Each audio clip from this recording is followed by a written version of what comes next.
சூரனையும் அவனது தம்பியையும் சம்ஹாரம் செய்வதற்கு குமரன் அன்னை பார்வதி தேவியிடம் மழு என்ற ஆயுதத்தை கொடு என்று கேட்டதாக ஐதீகம். ஆகையினால் இவ்வூர் கொடுமழுவூர் என்று அழைக்கப்பட்டது. பின்னாளில் இது கொடுமலூர் என்று அழைக்கப்படுகிறது. திருச்செந்தூரிலே முருகன் சூரபத்மனை சம்ஹாரம் செய்துவிட்டு அவனது தம்பியான பானுகோபனையும் சம்ஹாரம் செய்து அவனது தலையை வெட்டி கையில் எடுத்துக்கொண்டு நேராக மேல கொடுமலூர் வந்து இங்கு வாழ்ந்த ரிஷி முனிவர்களுக்கு காட்சியளிக்கிறார். இங்கு முருகன் மேற்கு நோக்கி நின்ற கோலத்தில் காட்சி தருகிறார். இங்கு முருகனின் திருப்பெயர் குமரக்கடவுள் என்ற சுப்பிரமணிய சுவாமி ஆகும். அருள்மிகு குமரக்கடவுள் சம்ஹார மூர்த்தியாக போர்க்கோலத்தில் நின்று பக்தர்களுக்கு அருள் வழங்குகிறார். இத்திருக்கோவிலின் ஸ்தல விருட்சம் உடைமரம் ஆகும். இம்மரத்தின் விசேஷம் என்னவெனில், இம்மரம் முருகப்பெருமானால் பல் துலக்கி எறியப்பட்ட குச்சியாகும். இம்மரத்திற்கு வேர் கிடையாது. ஒரு குடை போல் காட்சியளிக்கும். பூ பூக்கும், காய் காய்க்கும். அதன் நெத்துகள் கீழே விழும், ஆனால் திரும்ப முளைப்பது இல்லை. இதன் இலையை பிரசாதமாக பறித்து உண்டால் தீராத உடல் நலக்குறைவும் குணமாகும் என்பது சிறப்பு. சுவாமிக்கு அன்ன நைவேத்தியம் இல்லை. கைக்குத்தல் அரிசி, பாசிப்பருப்பு, வெல்லம் மற்றும் தினைமாவு, தேன் இவை மட்டுமே நைவேத்தியம்.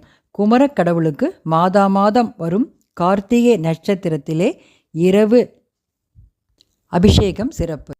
இத்திருக்கோவில் திருச்செந்தூர் சூரசம்ஹாரத்துடன் தொடர்பு கொண்டமையால் இது யுகங்களுக்கு முற்பட்ட காலமாக கணக்கிடப்படுகிறது. மேற்கு பார்த்த திருக்கோவிலில் முருகனும் மேற்கு பார்த்தபடி அருள்பாலிப்பது சிறப்பு.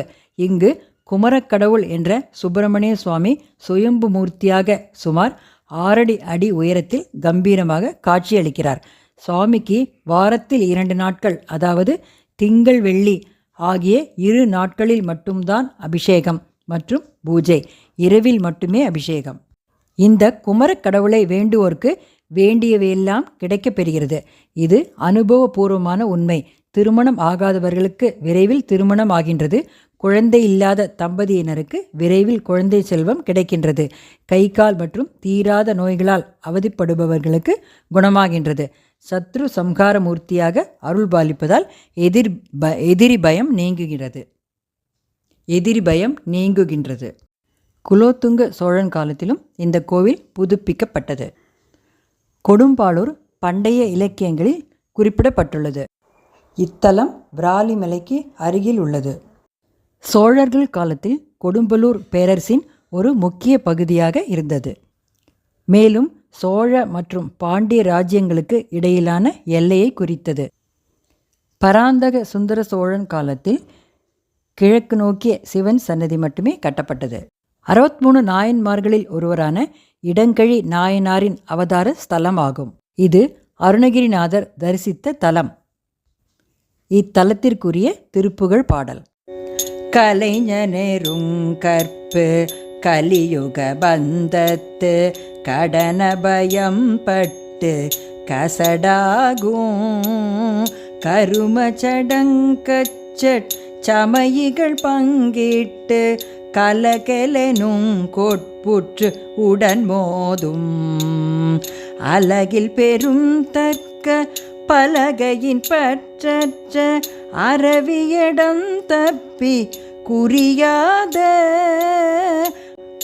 அறிவையரின் தப்பற்ற அதனினொடும் சற்று அருள்வச்சனங்கிட்ட பெறலாமோ கொலைஞனெரும் கொச்சை குறவரிளம் பச்சை கொடிமருவும் செச்சை புயமார்பா கொடிய நெடும் கொக்கு குறுகவுணல் பட்டு குறைகடல் செம்பச்ச கரவாள சிலை பகையண்டிக்கு திகிரிகளும் 10 திசைகளினும் தத்த ஜெகமேழும் திருகுஜி கண்டிப்போர் குதிரை விடும் செட்டி திரள கொடும் பைக்குட் பெருமாளே அலகில் பெரும் தர்க்க பல கலையின்